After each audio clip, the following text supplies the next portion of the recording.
Evening, everybody. Welcome.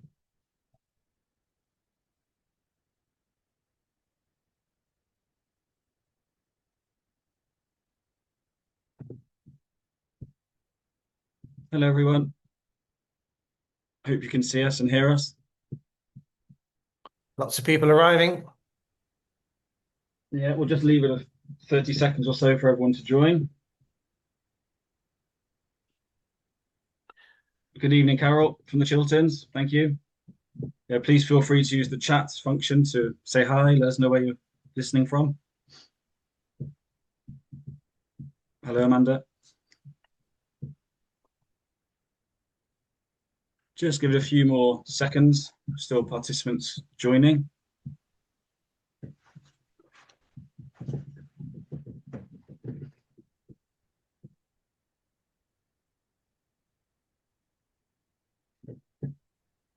Hello, Jill. Okay, so I think we're there. I think everyone's pretty much joined now. So we'll kick off. We'll start. So welcome everybody. This is our third instalment of the Naturetrek Online Winter Roadshow. Thank you very much for joining us.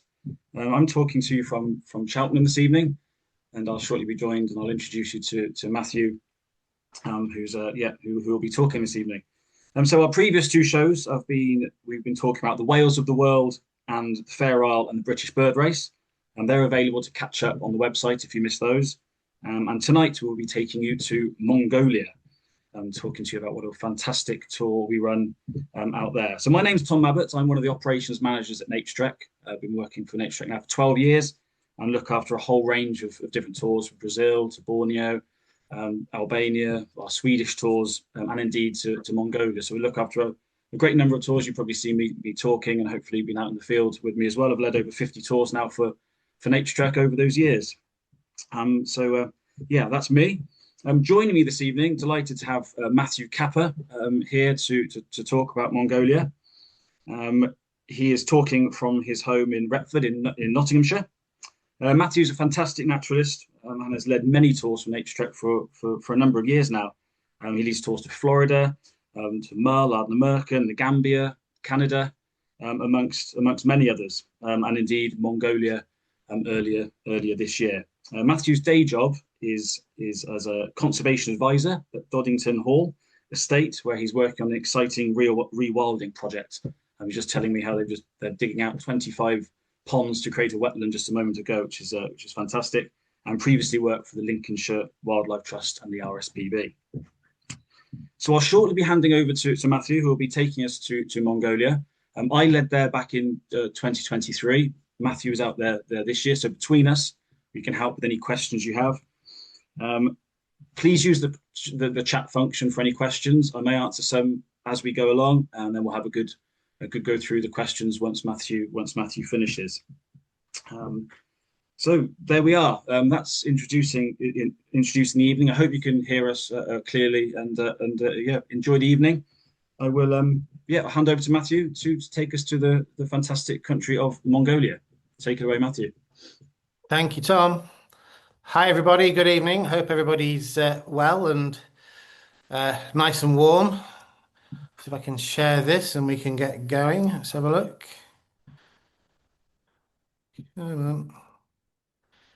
Is that working, Tom? That looks great to me, Matthew. Yeah, that's perfect. Excellent. Right. So, as Tom said, I'm Matthew, and I'm one of the leaders for Naturetrek. And if you asked me a year or two back, what was the one thing above any other species that was the top of your bucket list, I'd have told you it was snow leopard. I was therefore incredibly fortunate, courtesy of the very nice man that just introduced me, to head out to Mongolia in August this year and lead the Mongolia Snow Leopard tour. I'll say first off, I didn't take this photo. It is a stock photo.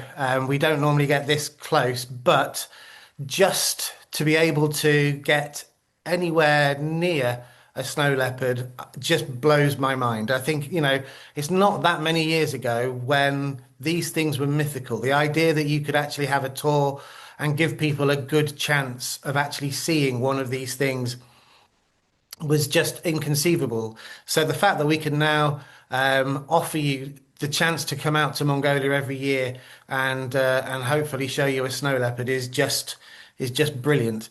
You don't have to go to the real high altitude in the Himalayas. You know, we are talking high here, but it's not too high. This is relatively accessible, and you also get to see a truly fabulous place. And that's what I'm going to hopefully share with you this evening.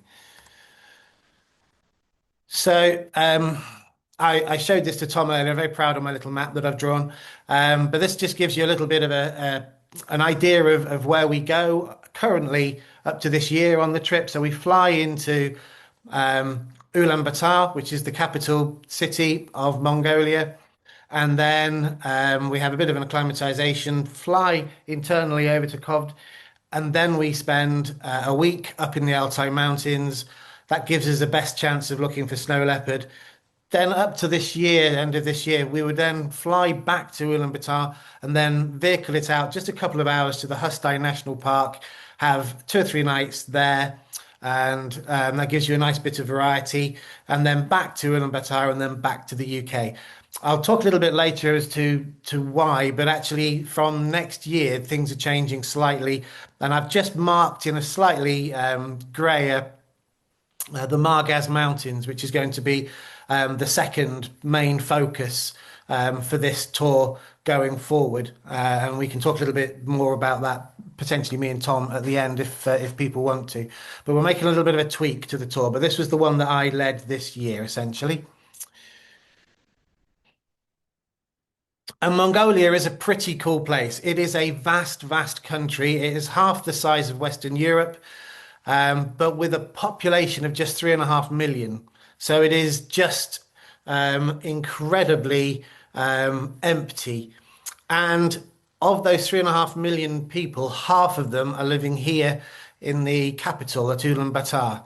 So it is really one of the last true wildernesses left on Earth, I think it's fair to say. And the three main habitat types, you know, if you're going to sort of summarize the three main ones, you'd probably say it's best covered by forest steppe up in the north, which we don't visit. But then you have the sort of wide open grass steppe habitat, such as here in this photo, which is of the Altai National Park. This is a photo that I took this year. And then you've got the drier area of the Gobi Desert and the wider semi-arid areas such as the Altai Mountains, which is in the photo here. So we're covering two really of the sort of habitat types on this trip. And then there's some massive lakes as well, which we'll cover a little bit as well, which we do get to go and bird as part of this. So we start off, as I mentioned, in Ulaanbaatar, and we stay for a night here. And that gives us a nice time to acclimatise and see some of the local wildlife. We get a day at the hotel to wander around. It's on the outskirts of the city. This is it here. It's the Mongolica. And it's much greener and wooded than the other parts that we go to. So it does have a different selection of bird life, which is quite good in terms of a variety of things to see. And immediately, you're starting to see good birds. We had a lot of brown shrike this year, I think probably more than normal. But brown shrike were very common around the hotel. Things like Dorian jackdaw, you can get azure-winged magpie. If you've seen Iberian magpie, which used to be called azure-winged, that's the one that you normally get down in Spain and Portugal. That got split. So it's a separate species. So the azure-winged magpie is separate to the Iberian magpie, even though they both look virtually identical. And there's a river that runs past the hotel, so you can have a wander along here. And, you know, you'll get a few good birds that you might see at home, things like this common sandpiper, but there's wood sandpiper, green sandpiper, plenty of things like citrine wagtail. But you'll get some other scarcer stuff. We had demoiselle crane here. There was a mure falcon. And the bushes and the trees that you get are pretty good for picking up stuff like azure tit. We had nice long-tailed rosefinch. Tree sparrows are everywhere. There's just flocks and flocks of tree sparrows, which when we realize just how few we've got in the UK, it's really, really lovely to be able to connect with tree sparrows in such numbers. Another one here, which we got. This is white-crowned penduline tit, um, and there's lots and lots of insects. So you're not having this sort of agricultural intensification that you see over here. So lots of butterflies and dragonflies flying around in this area. This butterfly here is called the dryad. So that's a really nice first day. You've been traveling a long way. It gives you a bit of time to decompress, and it gives you a nice introduction to Mongolia. Spend the night, up the next morning, and then we fly across to Kovd. It is a optimistically named international airport, I think I would say. But we head across to the Altai, and this is the sort of view that you'll get from the plane on the internal flight. Fantastic, crinkly landscape, dry and arid going over the Gobi area. So, it's worth staying awake for the flight if you can.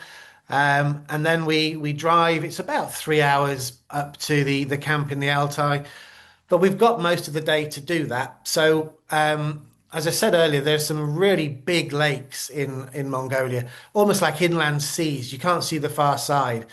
This is Lake Haris, and it meant that we could make 3 or 4 stops along the side of the lake and do some birding as we went. Lots of things like Blythe's, no, Rich's pipit in this particular area along the shore.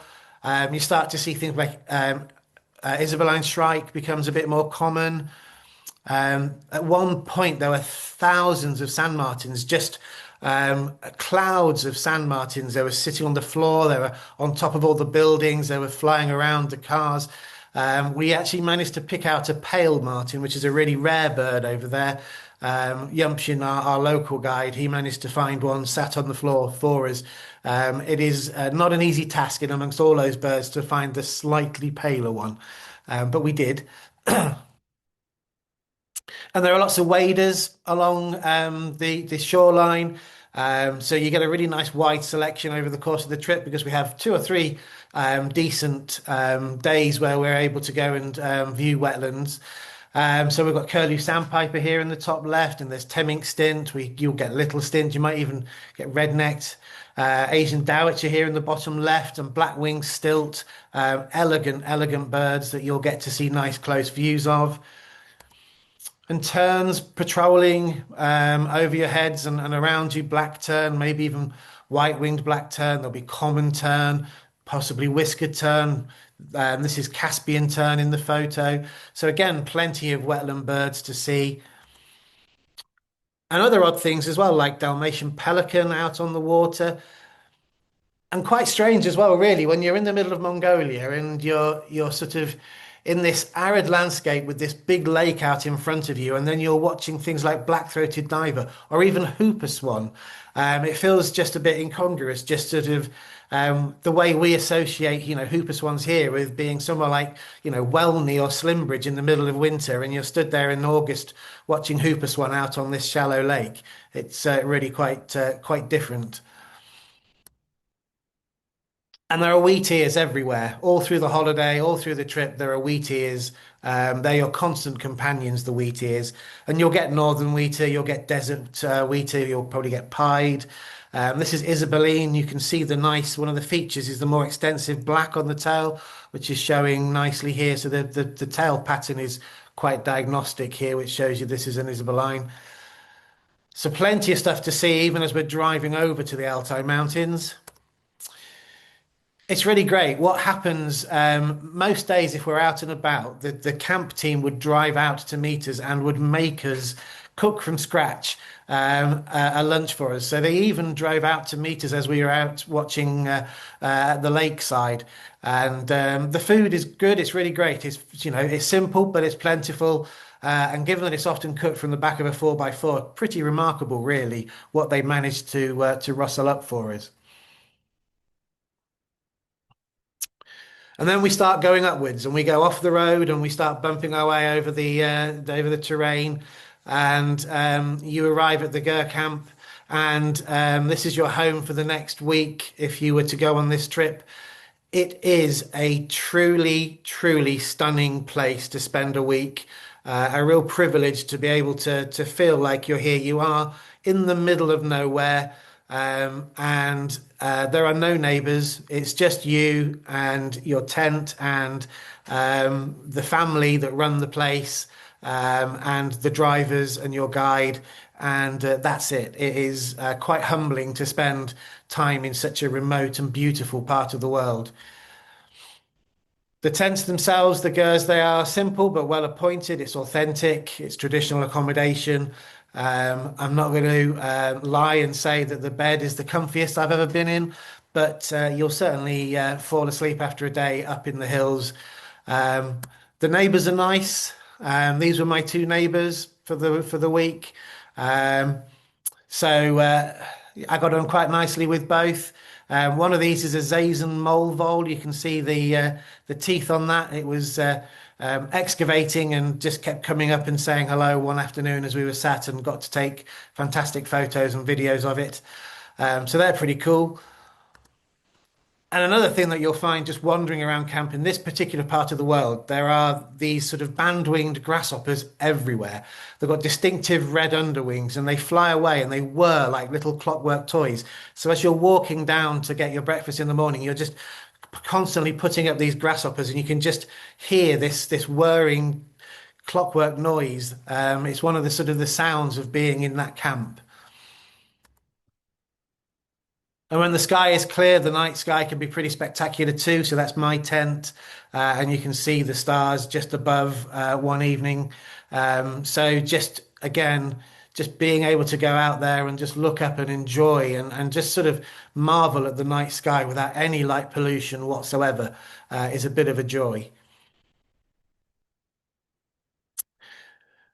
And this is rush hour in the Altai Mountains. So this is how we get around. There are no roads. We can go pretty much wherever we like, and we can head up to the tops and spend the day looking for leopard. And we can stop on the way up and have a look at things and take our time. But yeah, it's a great way to get around, and a nice little convoy. And again, you can just see how stunning this landscape is. And then you spend time up in the high mountains. So you're up at about 12,000 feet here. And it really is just, you can see here in this photo, this is us, this is our group this year up on a rocky outcrop scanning for leopard.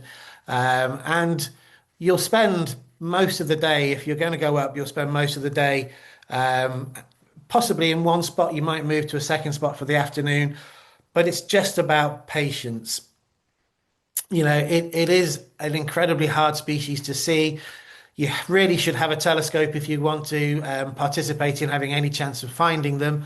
The guides always have a telescope, but it's worth bringing one along, and just sit there and patiently go across the landscape, scan it systematically, and see what we can find.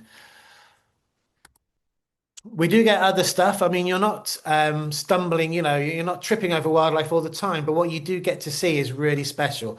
And if you sit and wait, wildlife inevitably comes to you. So black kites are common. You'll see those all the time, and they'll scavenge even the leftovers from lunch.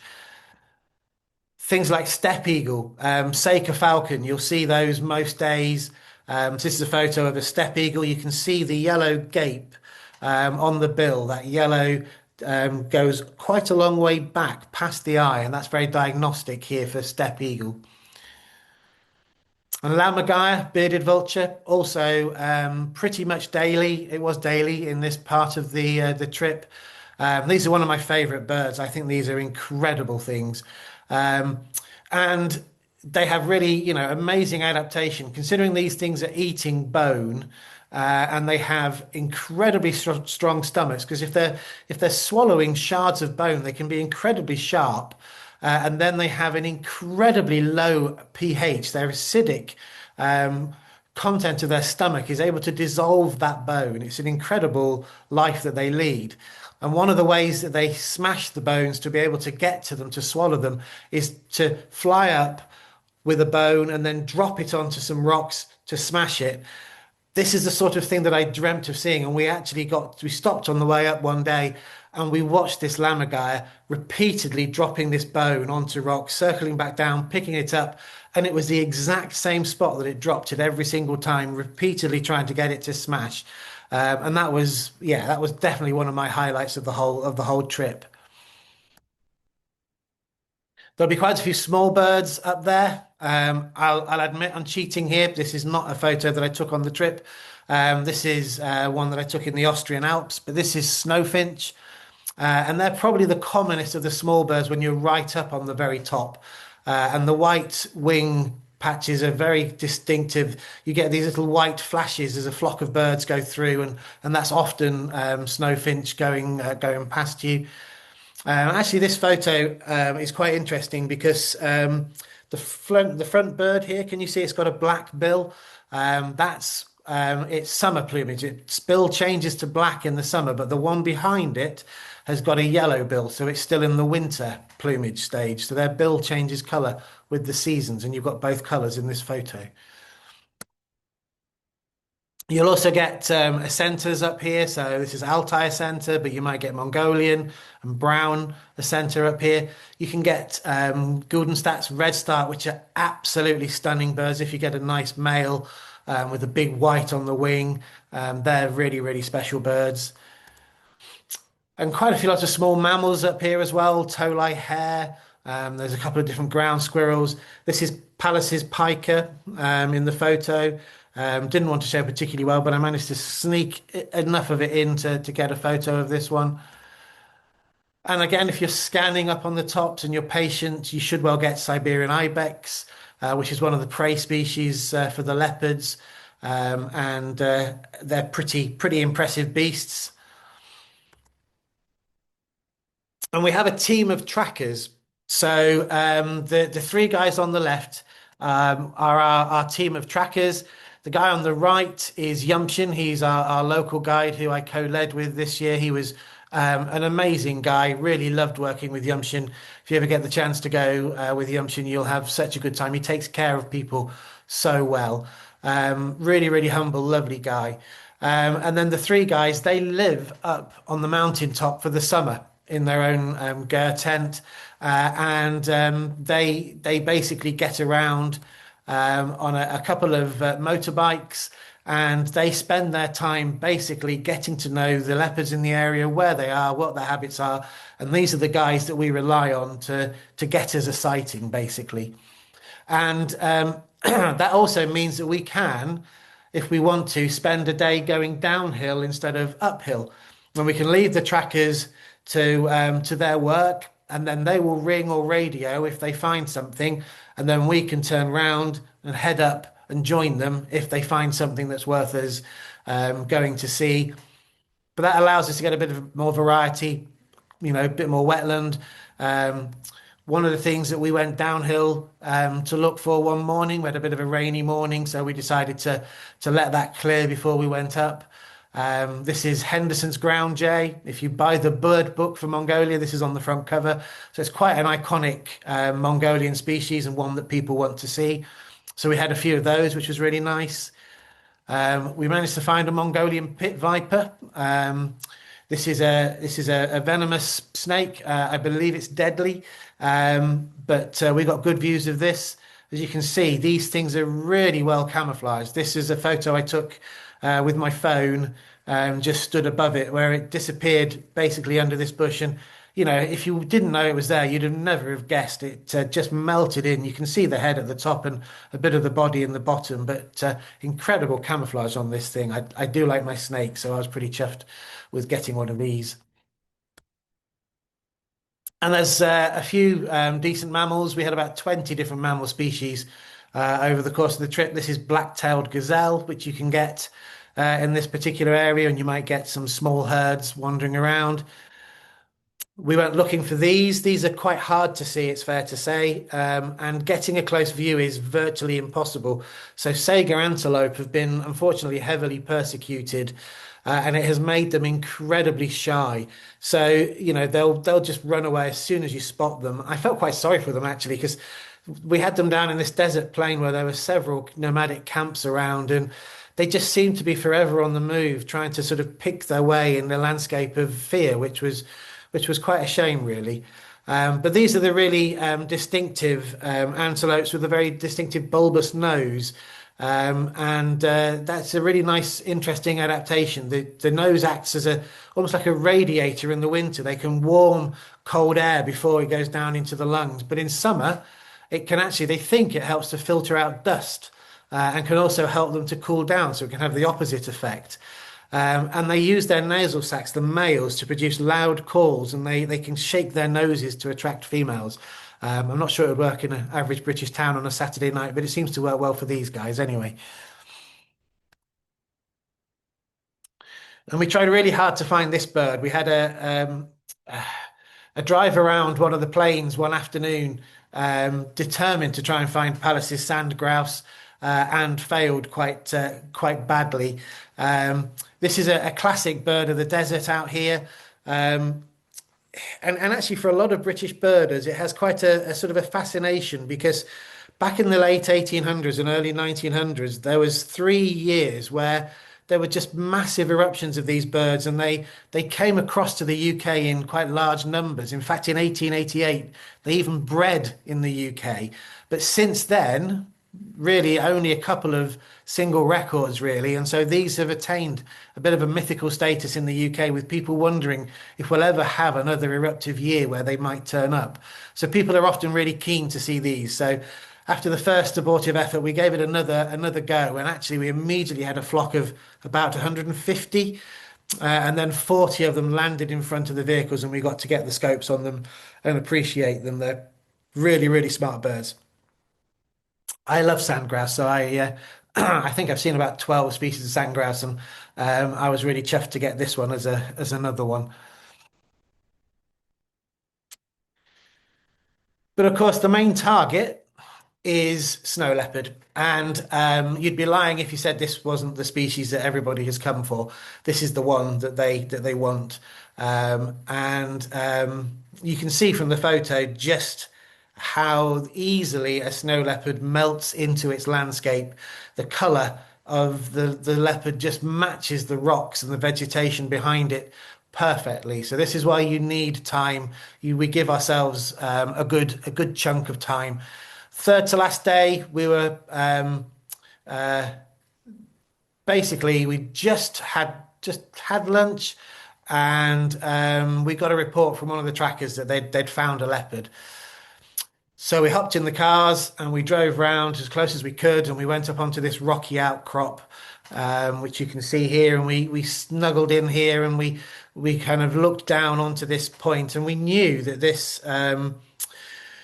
leopard had basically killed a marmot, and had left it, and we knew exactly where the marmot was. We couldn't see it quite, but we knew where it was, and we were fairly confident that if we gave it a bit of time, that the leopard would hopefully come back to pick up that marmot and head off with it at some point. So we settled in and we watched and we waited. It got colder. It's fair to say it got pretty chilly. It got downright cold. It then started to hail, and we spent from, I think it was 2 o'clock till 8 o'clock in that one spot, 6 hours waiting for a leopard. And you can imagine if you're just in the one spot, it does get pretty chilly. And of course, you get quite hungry. And this is where just the efforts of the people that looked after us, the family in that camp, was incredible. So they basically cooked us dinner, put it into takeaway trays, put it into a cool box, flasks of tea and coffee, and just 6 o'clock in the evening, and it's hailing, and out of the hailstorm came this Mongolian family with the best takeaway of my life. So eating noodles at 12,000 feet is something that I don't think I will ever repeat, but I can tell you it was the most welcome for everybody. It was fantastic. The leopard came back. It came back at 5 to 8, just as it was getting dark, which, we thought was probably going to be the case. And I have to say, as a leader, it's one of your worst nightmares on a trip like this, where there is a species that is such a high focus for everybody. Half the group saw it, half the group didn't. So that was my worst nightmare come true. We were in this narrow space trying to get everybody onto something that only showed at a distance in the dusk for 10 seconds. It was never going to happen. And it's fair to say it was quite quiet as we drove back down the mountain that night. The half that had seen it, they don't want to celebrate because they feel really bad for the half that didn't. And the half that didn't are sitting there thinking, is that it? Was that our one chance? Was that our snow leopard? And I've missed it. I've come all this way and I'm not going to get it. So we decided the next day that we would give it a real, let's do it. We're going to get this. We're going to go back up and give it a concerted effort. We spent the morning scanning patiently. We broke for lunch. Everybody was sat in a circle around by the vehicles, and I'm not sure anybody else noticed, but I looked up and I could see Yumshin with the tin of beer, and he cracked open this can of beer, and there was a Buddhist shrine at this particular point where we were. And he started wandering around this shrine in a circle, making an offering of beer. So I wandered over and said, "What are you doing, Yumshin?" And he said, "I'm praying to the god of snow leopards."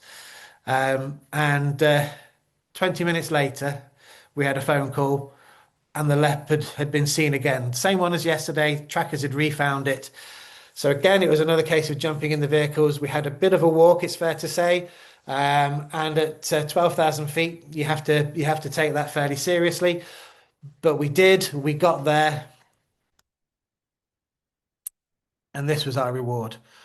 20 minutes with a snow leopard. She was sleeping for the first part, rolled over on her back, yawned, stretched, and just went back to sleep. And then she got up, had a stretch. She wandered up here. You'll see she goes for a wee in a minute. And we got to just enjoy this really incredible, special moment with one of the most elusive animals on the planet. This is a young female. She's 2 years old, so she's only recently left mum and making her way in the world, which probably explains why she's preying mostly on marmots and not bigger prey. She's about 50 kilograms, but she's, in time, as she gets more experienced, she'll tackle the Siberian ibex, which are 3 times her weight, 150 kilos, those animals can reach. And she wandered up and she looked round, and then she just disappeared out of sight and away. Fair to say, I think there was definitely one or two tears shed. There was a fair bit of elation. We had to do the walk back, but once we were all back safely, it was fair to say that a few tins of beer were cracked open with real intent, and everybody got to celebrate. And yeah, amazing. And for me as well, getting everybody on one, that was the biggest relief, I think, more than anything. And also in terms of being able to phone up Tom at the end and say that I'd maintained 100% record for Naturetrek of being able to show people snow leopard on this trip. I did not want to be the person that came back without a snow leopard, and yeah, we did it. So that was a nice little bit of video of our sighting. I hope you enjoyed it.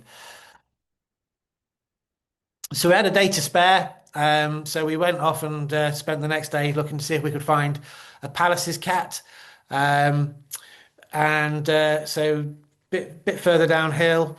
It's fair to say we didn't see one. We gave it a good go. We were out at the right time of day, looking in areas where Yumshin had seen them before. These are really, really cool cats. If Tom's listening, this is my reason to want to go back to Mongolia. If you need a leader again for Mongolia in the future, Tom, I've got unfinished business with Pallas's cat. So you've heard a couple of species. Listening, Matthew. Thank you very much. There's a couple of species I've mentioned already: Pallas's piker and Pallas's sandgrouse. So Peter Pallas sounds like a Peter Pallas picked a peck, but he's a German zoologist and explorer, and he described Pallas's cat in the 1700s. He basically travelled in lesser known parts of Russia, had a number of different species named after him: Pallas's warbler, Pallas's gull, Pallas's viper. There's quite a lot that were named after him. And you can see this is a really unusual cat, big, thick fur, really short legs, and really short ears as well. If you're in a big open landscape, you've got to stay low to the ground to not be seen. So everything about this cat is about being low to the ground and being able to creep up on things fairly easily. And in the evening, one of the things that we always try and do when we're up here in the Altai Mountains is go out on a night drive. So we have spotlights, torches, again, no light pollution. We can go where we want. And there's lots of cool animals to see. So it's a bit of a rubbish photo, but I did manage to get a photo of this is a Siberian jerboa. There's several different species of jerboa. Quite frankly, they're really hard to tell apart. Some of them, it's because they have a different number of toes, for goodness sake. If you want to identify the number of toes on that photo for me, then I'd be really, really grateful. But not easy to see, but I'm sorry, not easy to identify, but fairly easy to see. If you drive around, you'll get a whole load of these. And they're like basically a cross between a hamster and a kangaroo, really long hind legs. And kangaroos, their muscles are there to keep, repeat, bounce, bounce, bounce. These things have muscles which explode and they can just escape from things in any different direction. So they're a slightly different setup to a kangaroo, but fairly similar in their sort of look. Got a great view of Nightjar as well. We saw a couple of foxes. So a really cool way to end our week in the Altai. And then it was back to Kov the next day, fly back to Ulaanbaatar, and then drive out to this place. So this was where we spent the last couple of days. So this is the Altai National Park. And as I mentioned earlier, really different to where we were, much greener. This is the sort of the classic steppe habitat that you think of, these big, extensive grasslands that stretch across most of Central Asia. And as you drive through the national park, you immediately start seeing some cool stuff. So this is Przewalski's horse, also called Taki. And this is a bit of a closer view for you. So this is the only real genuinely wild horse left on the planet. And they were they were declared extinct back in the wild in the late 1960s. And at the lowest point, there are only 12 of these left in captivity. But they started a breeding program, and Zeus had a whole stud book and started sharing and moving animals around. And they recovered the population enough to be able to reintroduce them back into the wild. And they're doing pretty well. And the Altai is one of the places where they have them in good number. These are quite interesting because they can't breed with a modern horse. Przewalski's horses have 33 chromosome pairs, but so the domestic horse only has 32. So they think the ancestral lineage split before the domestication of the horse. So they went one way, this went another way, and then these were domesticated. So they can't interbreed and have fertile young. You also see plenty of other birds of prey. Again, this is upland buzzard, which you'll see quite regularly, and Altai wapiti. So this is very much like a red deer, but it's actually a subspecies of the North American elk. And these graze in large numbers in the national park here. We swapped the band-winged grasshopper for these really, really cool things. So these are a katydid, which I think the nearest I got to an identification was thick-bellied katydid, and I think that's a type rather than a species. I did manage to find a Latin name, but I'm not going to try and remember that for you this evening. But you'll find these just wandering around in big numbers, and as you can see, they're huge but friendly little things. Really, really interesting insects just wandering around everywhere. And we get up early here. So we're out at sort of 5 in the morning so that we can go, and we're out on the edge of the park, and we're looking out from the park outwards onto this plain, and there's a river down at the bottom. And you get to watch the sunrise over the Mongolian landscape. And the reason why we do this on all the mornings that we were here was to try and see wolf. And what they tend to do is because the animals are going down to the river to drink, the wolves will go down during the night and they'll try and hunt down there where the animals are. And then as it gets light, unfortunately, with the persecution that they find and the number of nomadic camps and the domestic animals and the pressure on the outside of the park, they're coming back into the park at that time of midday, as it gets light. And that's when we hope to intercept one and get a view. We didn't in this particular trip. It wasn't for lack of trying. Thermal images, all sorts of stuff we deployed. We did get to see things like Corsac fox and some really cool stuff, but we didn't get to see wolf. And then once you've had a go for wolf, it then gets to the sort of time of day where you might see Pallas's cat. So they tend to hunt up to about 10 a.m. in the morning. And so we would go off to a couple of viewpoints and try for Pallas's cat. This is one of the reasons why we're changing the tour going forward, because I mean it was a difficult year. There was a really harsh winter in Mongolia this year, and that did kill some of the wolves and other things starved. And then they had a drought to follow that. So there was really no rodents. The number of small mammals was much depleted. So Pallas's cats just weren't around at all. The wolves weren't around. But it's fair to say the Hustai is under increasing pressure. You've got these nomadic camps moving around and horses basically being grazed on the outside, but there are no fences, so they'll push their horses onto the inside of the park because there's better grazing. They're not particularly tolerant of wolves and things like that. It is only 2 or 3 hours from Ulaanbaatar, so although by the kind of comparison with the Peak District or somewhere like that, it is still vastly empty, but it is getting more pressure because it is closer to Ulaanbaatar. So it does mean that we've moved it to the Margaz Mountains next year. The good thing about that place is their track record of Pallas's cat is 1 in 3, which for Pallas's cat is incredibly high. Their chance of wolf is very, very good, better than Hustai. There's a site nearby on the way that you can go to, still get your Przewalski's horse. And the bonus of the Margaz Mountains is that you can potentially still get snow leopard. So if for some reason you've drawn a blank in the Altai, you're not out of the running with snow leopard as well. So all of these things have combined to make basically Tom, he and I kind of had a bit of a correspondence when I got back, and he chatted to Yumshin, and the general consensus was actually we'd improve this trip if we switched the Hustai over to the Margaz, and we'll see how that works next year. But I've got high hopes for whoever leads that trip.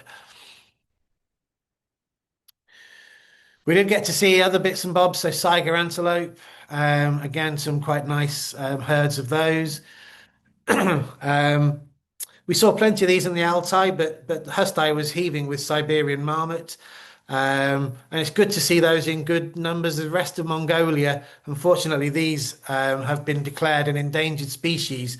After Mongolia had its change from communism to democracy back in the early 90s, the kind of, all these newly liberated entrepreneurs took advantage of this environment where regulation just wasn't really in place at the time, and systematically shot millions of these.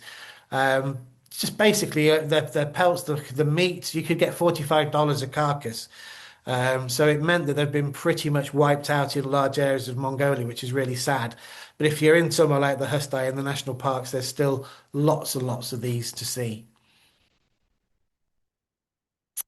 And as in the Altai, black vultures are everywhere. These are the most common vulture that you'll see. You might get Himalayan vulture. We had one on the trip this year. But black vulture, you're going to see those all the time. Huge, huge birds. Or I should say really cinereous vulture, because we've renamed them in recent years. Golden eagle, pretty common. So you'll see those, particularly in the Hustai, very close views of golden eagle regularly. And we did some nice walks as well. We had meadow bunting here and desert wheat here. But I was really struck actually by how it was good to see some of the species that I've seen as rarities in the UK. So if you're a keen bird watcher and you've seen a few rare things in the UK, you know, things like yellow-browed warbler turn up on the east coast of Britain, you know, in regular occurrence in the autumn. But as a bird that has come all the way from Siberia and Mongolia, for me it was really lovely to see them in their natural range. So we saw yellow-browed warbler here. I got Arctic warbler over the course of the trip. You know, Blythe's pipit, Richard's pipit. These are all birds that I'd only ever seen in the UK, and it was really nice to actually see them where they should be, really.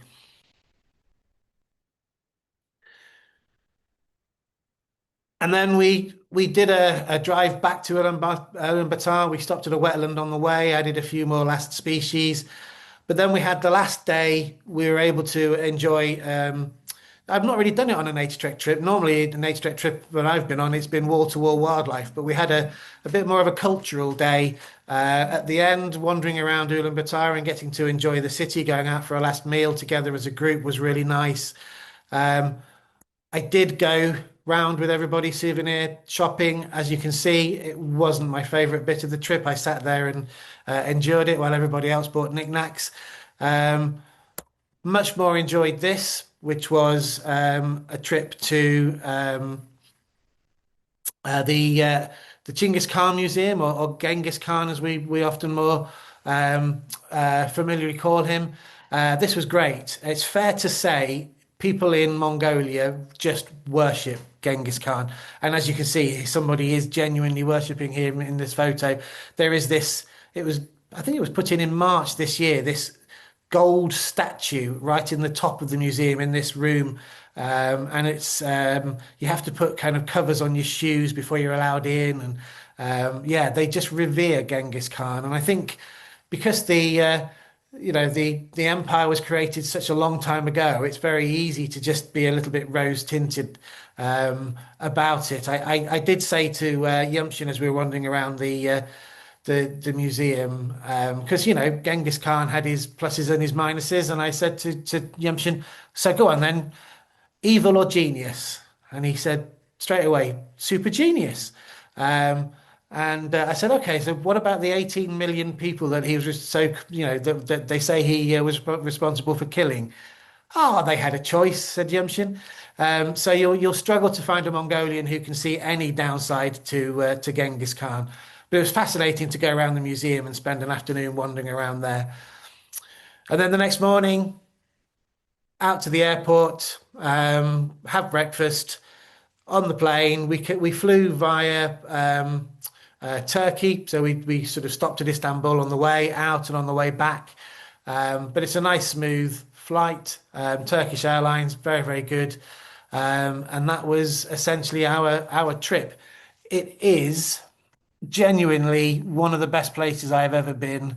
I cannot recommend it highly enough. If you ever get the chance to go, you really, really, really should. If you don't get the chance to go, hopefully the slides here have given you a little bit of a flavour. Really good birding. It's not all about the leopards, the scenery, the birds. 150 something species of bird we saw, lots of different species of mammal, but undeniably the star of the show had to be that leopard, and that 20 minutes that we shared with that young female was absolutely incredible. So that's it. I think I'm about on time in terms of where we needed to be. This is a picture of one of the trackers up on the top of the hill, trying to spot a leopard for us. It's fairly atmospheric.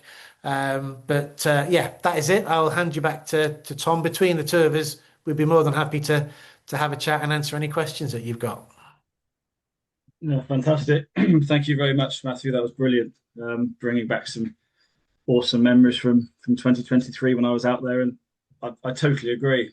I've been lucky enough to travel to many many destinations, leading Naturetrek tours, and also on personal wildlife finding missions. And Mongolia was just awesome, and I've never heard anyone come back with saying anything else really. So yeah, completely agree with you there. Yeah, fantastic place. I hope you enjoyed that. I certainly did. So questions. Let's have a look. What's coming in here. You sort of covered this one. There's a few questions in the chat which I'll come to, but There's a question here in the questions and answers box. I'm very keen to see Palas's cat. This is from Claire. Does the new winter tour give better odds of encountering them? So I'll cover this bit, and then we'll both cover the next part, Matthew. So as Matthew touched on, we're changing the second half of the summer tour to the Margaz Mountains.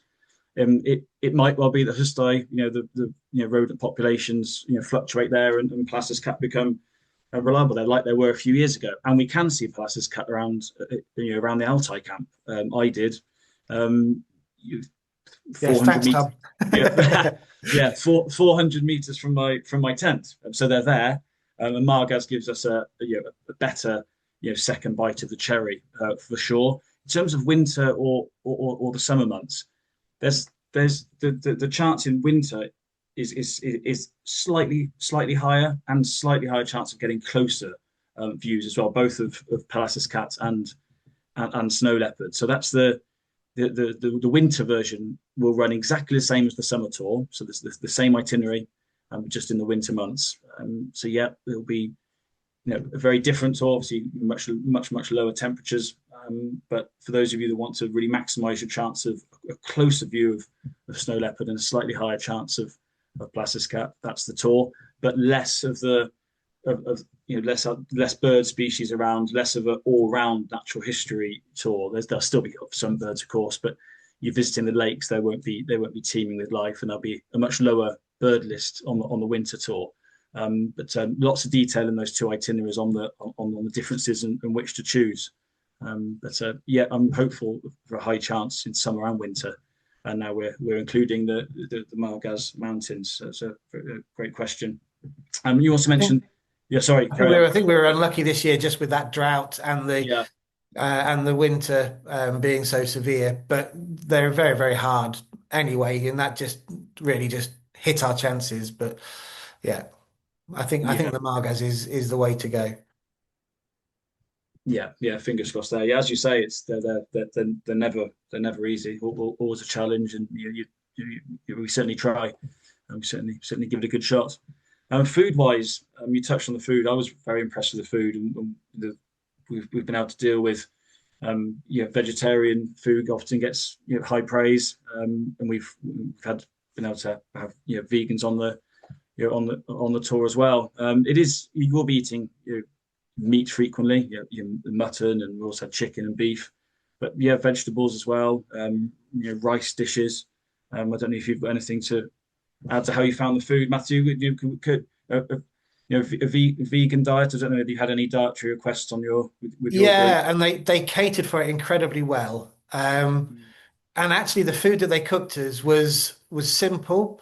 Um, Yumshin kept adding like chili sauce and stuff like that, and we did, and we thought that they'd dialed it down for the tourists kind of thing, but apparently no, that was fairly standard. It's just that Yumshin really likes spicy stuff.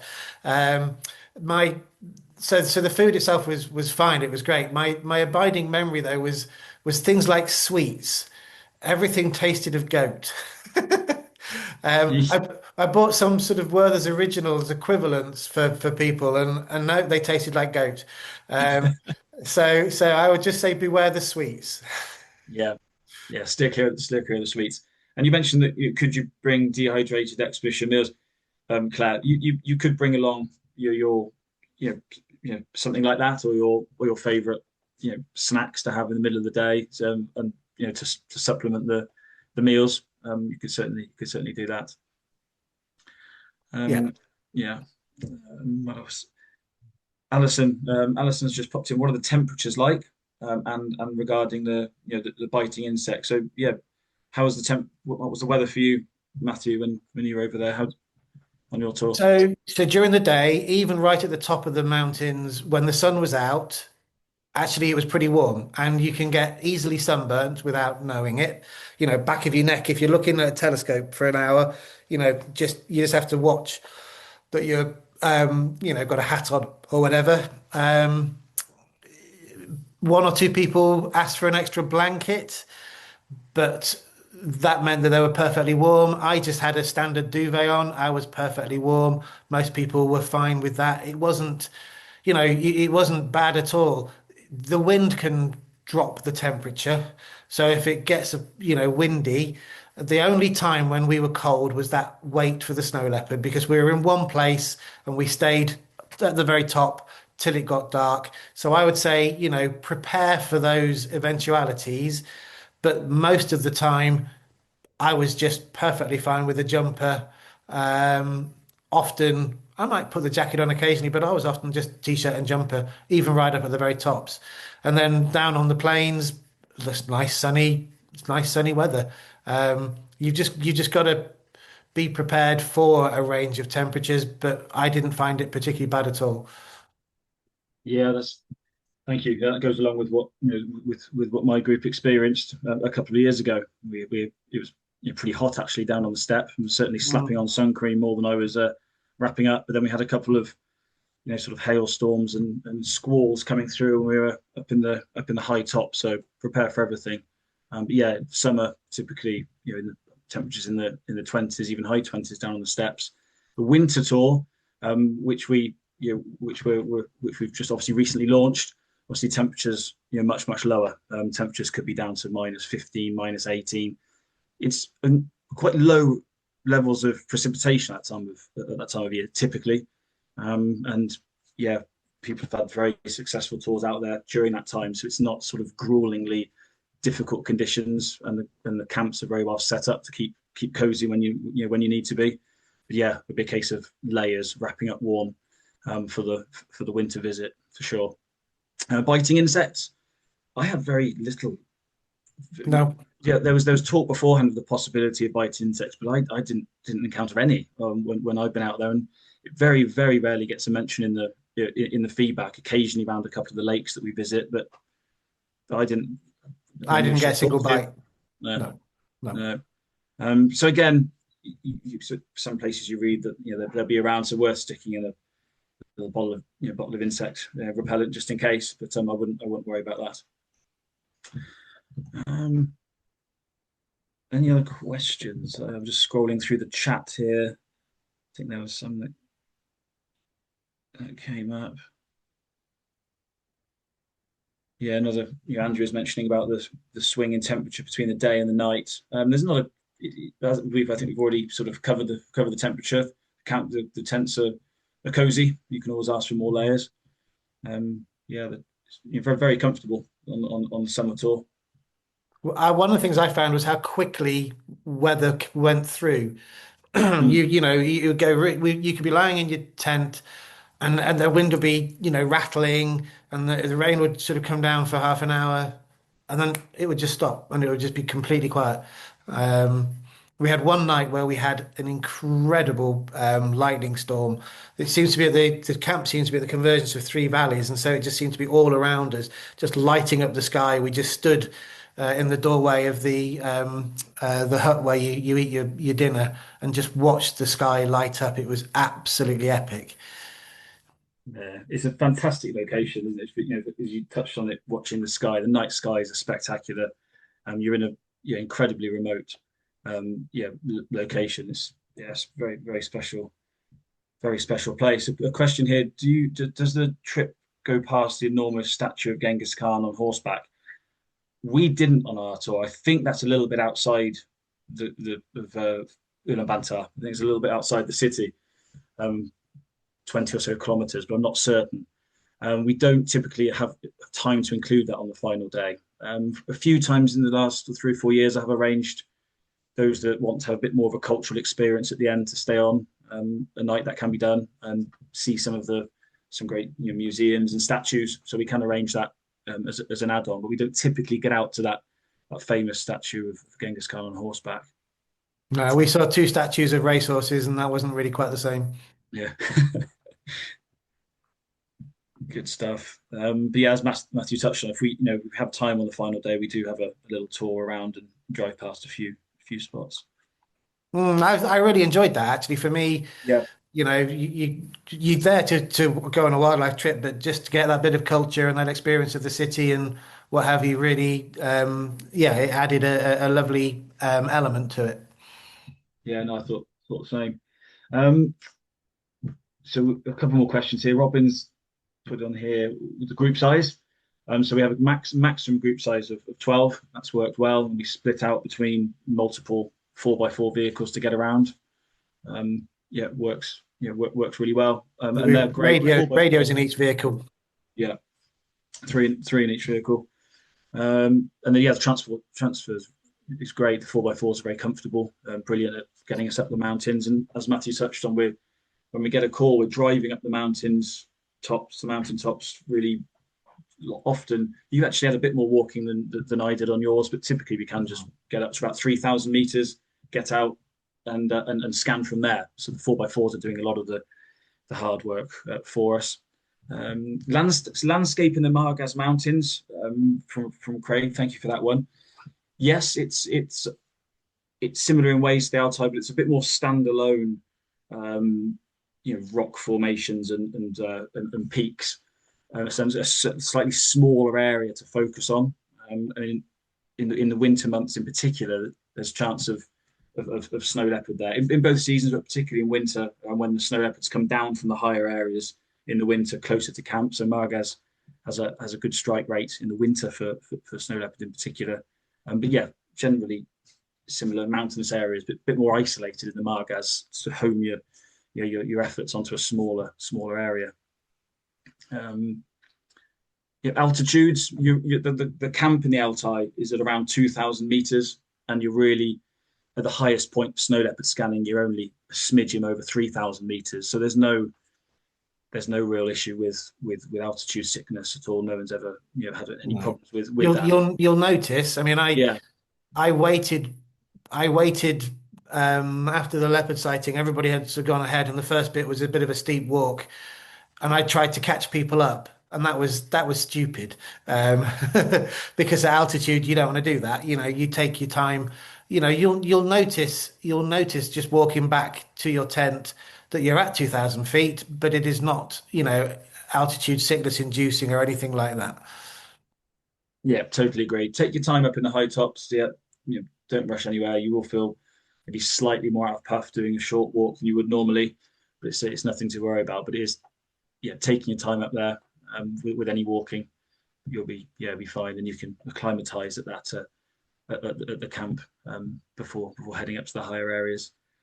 Facilities at the camp. So yeah, in the Altai and in Margaz, we'll be staying in a Gur camp, with basic facilities, so shared toilet and shower facilities, a typical Western style toilet seat, and you get used to sharing the shower. There'll be a generator that heats up the water, and you take turns to have a shower, and everyone very soon got well used to that.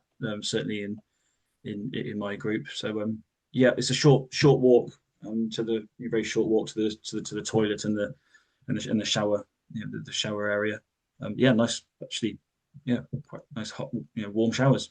Pretty good for the location. It's not luxury, but you're halfway up a mountain in Mongolia, and for halfway up a mountain in Mongolia, it's quite remarkable, actually. Yeah, absolutely. Plants. Plants. Yeah, I've just got to that. How did you get on with plants? I mean, there were some flower-rich sort of mountain valleys from camp when I was there. I think our drought had affected our. Really? Yeah. Even when we went down to one of the wetlands, we had to move and find a different place because the locals were cutting down all the reeds because they just had no fodder for their animals. Wow. Yeah. So yeah, it was a really tough year this year for that. Yeah. We had a few gentians in Hustai, and I remember gentians in Hustai. That was the main one. Yeah, I forget the name of the lovely purple plant. There was lots of them in one of the valleys we walked from the camp. So from the camp in the Altai, there's some little valleys you can walk up, from camp, and there's some flowering plants when I was there. But yeah, it depends on the season. In the summer, whether they're you've gone over or not, and how the season's been. But we enjoy everything, of course. That's the great thing. Particularly with the summer tour, is a very varied focus.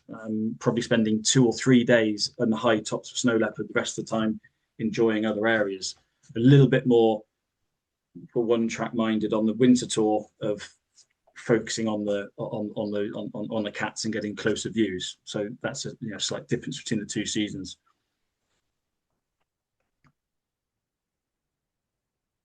So the winter tour is planned for early December 2026. All the dates are online. Itinerary is up online, so have a good read through the two, compare the two of them, which one would suit you best. Traveling solo, thank you, Gillian. Do you get your own GER if paying a single supplement? Absolutely. Yeah, you have a GER to yourself throughout with paying the single supplement. No need to share at all. Yeah, absolutely fine there. I think we're pretty much there, aren't we? I think that's pretty much there. I'm going to scroll through the. Thank you so much for putting all the lots of chat and thank yous and lovely photos. I'm glad you've all enjoyed it. I think we've covered the all the questions there.